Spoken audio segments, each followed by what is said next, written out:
మెదక్ పార్లమెంటులో ఇందిరాగాంధీ గెలిచి చరిత్ర సృష్టించారన్నారు సీఎం రేవంత్ రెడ్డి.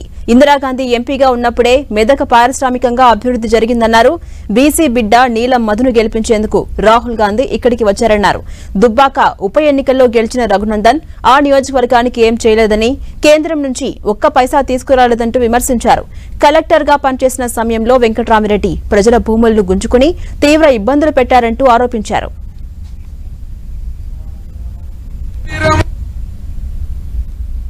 గత 25 సంవత్సరాలుగా 1999 నుంచి 2024 వరకు ఈ పార్లమెంటు నియోజకవర్గం బీజేపీ బీఆర్ఎస్ చేతిలోనే మగ్గిపోయింది. అందుకే ఈనాడు ఈ ప్రాంతానికి విముక్తి కలిగించే అవకాశం మీ చేతుల్లో ఉంది. అందుకే రాహుల్ గాంధీ గారు ఒక బలైన వర్గాల బిడ్డ నీలం మధు ముదిరాజును ఈ ఎన్నికల్లో దించి ఆనాడు ఇందిరాగాంధీ గారు ప్రాతినిధ్యం వహించిన ఈ పార్లమెంటులో నీలం మధును ఈరోజు కాంగ్రెస్ పార్టీ ఎన్నికల బరిలో దించింది.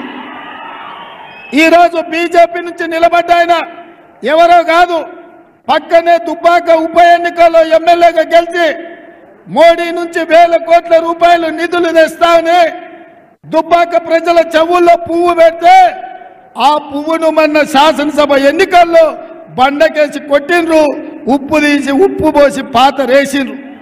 ఇక రెండోగా ఆయన బీఆర్ఎస్ నాయకుడు, బీఆర్ఎస్ నుంచి నిలబడ్డాయని ఎవరో కాదు, మన మల్లన్న సాగర్లో, మన రంగనాయక సాగర్లో, మన కొండ పోచమ్మలో వేలాది ఎకరాల భూములను వేలాది మంది రైతులను ముంచి వాళ్ళ సొంత భూములు తాతలు ముత్తాతలు ఇచ్చిన భూములు ప్రభుత్వం గుంజుకుంటుంటే మాకు సరైన నష్ట పరిహారం ఇవ్వండి అని అడిగితే పోలీసులను పెట్టి తొక్కించిండు. పోలీసుల బూట్ల కింద ఈ ప్రాంత రైతులను అణిచివేసిండు. ఇవాళ మన మీద అక్రమ కేసులు పెట్టి మన భూములు గుంజుకొని మన ప్రాంతం మీద ఆధిపత్యం వహిస్తున్న వెంకట్రామిరెడ్డిని ఓడించాల్సిన బాధ్యత కేసీఆర్ కు, హరీష్ రావుకు గుణపాఠం చెప్పాల్సిన బాధ్యత మెదక్ జిల్లా యువకుల మీద ఉన్నది, ఈ ప్రాంత రైతుల మీద ఉన్నది అని చెప్పి నేను ఈ సందర్భంగా గుర్తు చేస్తున్నా.